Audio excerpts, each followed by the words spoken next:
بسم اللہ الرحمن الرحیم، شروع اللہ کے نام سے جو بڑا مہربان نہایت رحم والا ہے۔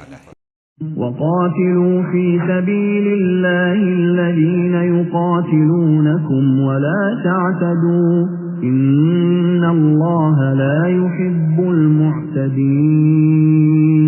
لڑو اللہ کی راہ میں ان سے جو تم سے لڑتے ہیں اور زیادتی نہ کرو، اللہ تعالیٰ زیادتی کرنے والوں کو پسند نہیں فرماتا۔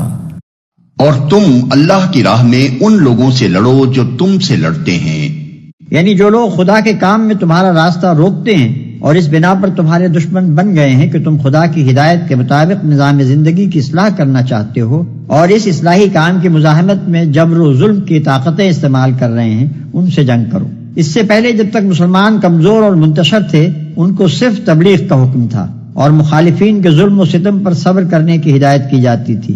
اب مدینے میں ان کی چھوٹی سی شہری ریاست بن جانے کے بعد پہلی مرتبہ حکم دیا جا رہا ہے کہ جو لوگ اس دعوت اصلاح کی راہ میں مسلح مزاحمت کرتے ہیں، ان کو تلوار کا جواب تلوار سے دو۔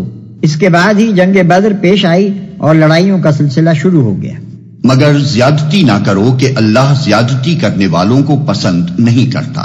یعنی تمہاری جنگ نہ تو اپنی مادی اغراض کے لیے ہو، نہ ان لوگوں پر ہاتھ اٹھاؤ جو دین حق کی راہ میں مزاحمت نہیں کرتے، اور نہ لڑائی میں جاہلیت کے طریقے استعمال کرو۔ عورتوں اور بچوں اور بوڑھوں اور زخمیوں پر دست درازی کرنا، دشمن کے مقتولوں کا مسئلہ کرنا، کھیتوں اور مویشیوں کو خامخواہ برباد کرنا اور دوسرے تمام وحشیانہ اور ظالمانہ افعال حد سے گزرنے کی تعریف میں آتے ہیں، اور حدیث میں ان سب کی ممانعت وارد ہے۔ آیت کا منشا یہ ہے کہ قوت کا استعمال وہی کیا جائے جہاں وہ ناگزیر ہو، اور اسی حد تک کیا جائے جتنی اس کی ضرورت ہو۔